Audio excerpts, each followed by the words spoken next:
Please be seated. There are just some times when you need to stay on the mountaintop, I've decided. In times when you gotta check what kind of measles vaccination you got just to be safe, and you hope the big boys keep on their big boy pants in public conversation.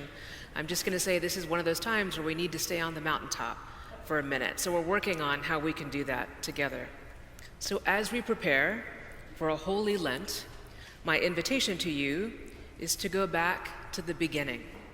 If, as Padraig said last week, Jesus lived next door, or God was a neighbor who could sit on your porch with you in the afternoon, and God, being God, invite you to talk about the real things, the story of where you come from, and the questions that have followed you your entire life. Whether it is, why is my life like this? Why are people like this to me or to us? Why is the world like this? Or maybe it's as basic as from the beginning you've wondered if you could get a little more candy, please. Whatever it is, you will have some porchlight fellowship to sit with your neighbors and a book about Christians living together by Dietrich Bonhoeffer this Lent, and God will be among you. The Bible is like us in this way, like our personal stories and like our collective stories. There is one overarching theme, and it's not a question, and they return to it today in the readings and the way that they've been put together, that the God who created us, who is creating, seeks to know us, and for us to know God's vision for this creation. And as simple as that seems, we continuously decline to ask the questions. We decline the enormity of that God perspective. We decline the invitation. Now, maybe because there are all kinds of barriers put in our way, maybe, but we decline God's invitation, and so we wander in misery, the Bible tells us, and oppressed by tyrannies. The delights and pleasures of this world shackle us in dependence. The things that are for our joy become our weight. But God waits, it says, sometimes out of reach, to let us be as we are created to be, free and bound by our own choices and our collective choices, by the ordering of this world. So in the readings we have today, Moses and Jesus go up high to the place of perfect perspective where God meets them. Today our heroes climb up and down mountains.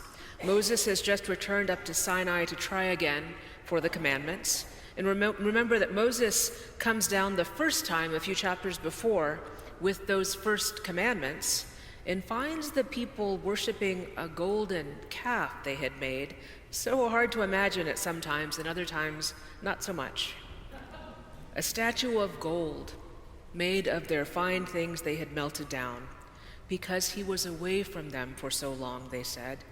They were afraid that without an image of something like the other peoples around them had, without a focus of their anxieties and hopes made of their own valuable stuff, that they would fail.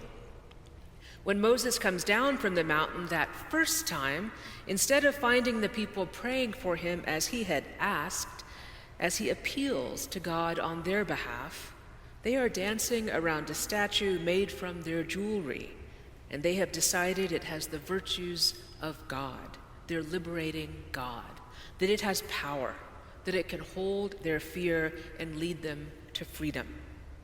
Moses, in a rage, throws down those first commandments, shattered, written on stone by God's own finger, we are told, shattered. And he hears a word, and he has a word with his brother, Aaron, and with the people, and it is a grim word. So in today's readings, he has gone back up the mountain to plead with God again for the people. With stone tablets he has hewn by his own hand, he's made them, awaiting the word of the Lord, maybe wondering if God would appear again. And God responds with these great words right before our reading. God proclaims, the Lord is merciful and gracious, slow to anger, and is abounding in steadfast love and faithfulness. Maybe he was saying, Moses, you too could try that. It is here also in that passage that the idea of the generational quality of evil is named. Our personal and collective choices falling through the generations upon their heads, and the ephemeral nature of good. Dazzling and quixotic, we love it when we recognize it, requiring our intention to love ourselves and one another and build communities that reflect God's purposes. And that is not mysterious, also outlined in these first chapters of the Bible, that we are in it together. To love ourselves and one another, every part of that requiring a vigilance and intention of fighting the urge to worship idols that will always be placed in front of us, of idols of the way things are, of the way it seems that things must be, of the ways of simple power. And then God gives to Moses the covenant, the commandments, which you will hear during Lent. This Moses, who was sat in conversation with God on that holy mountain, then comes down at the beginning of today's reading, and then it says he returns and comes back and he goes again. He is now a conversation partner of God.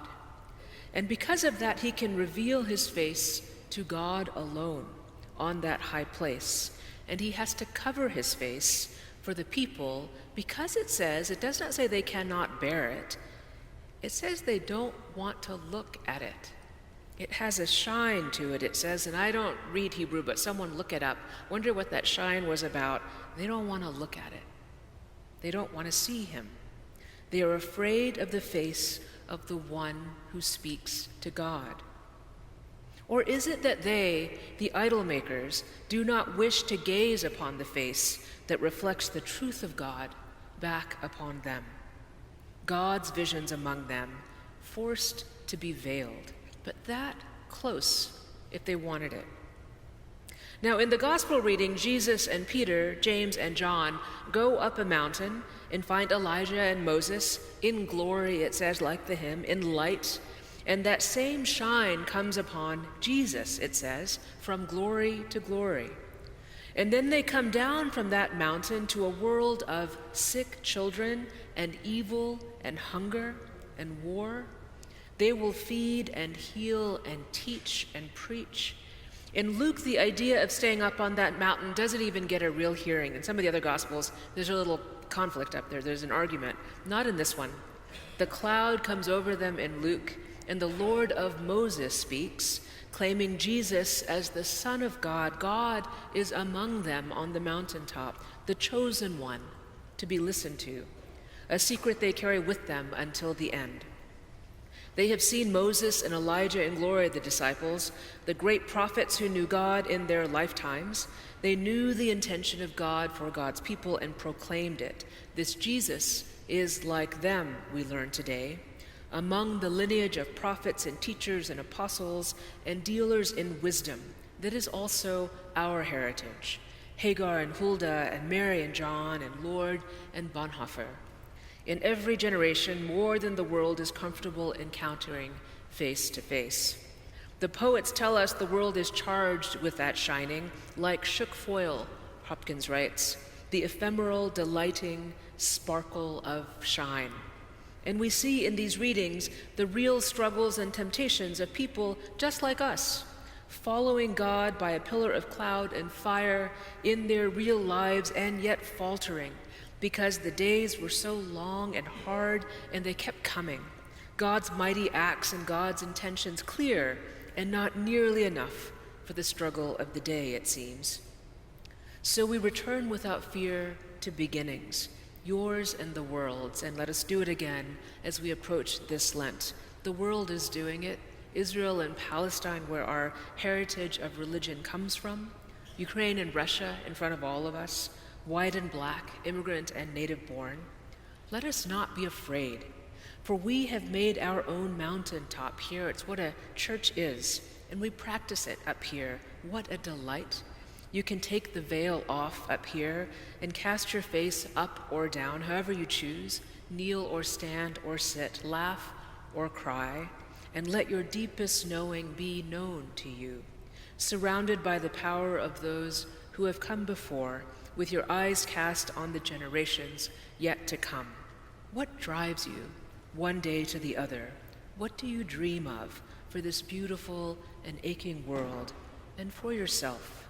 And what do you have to say that to this one charged with light who invites you over to sit and to stay a while, like a porch with a light on, while the cares of the world go by?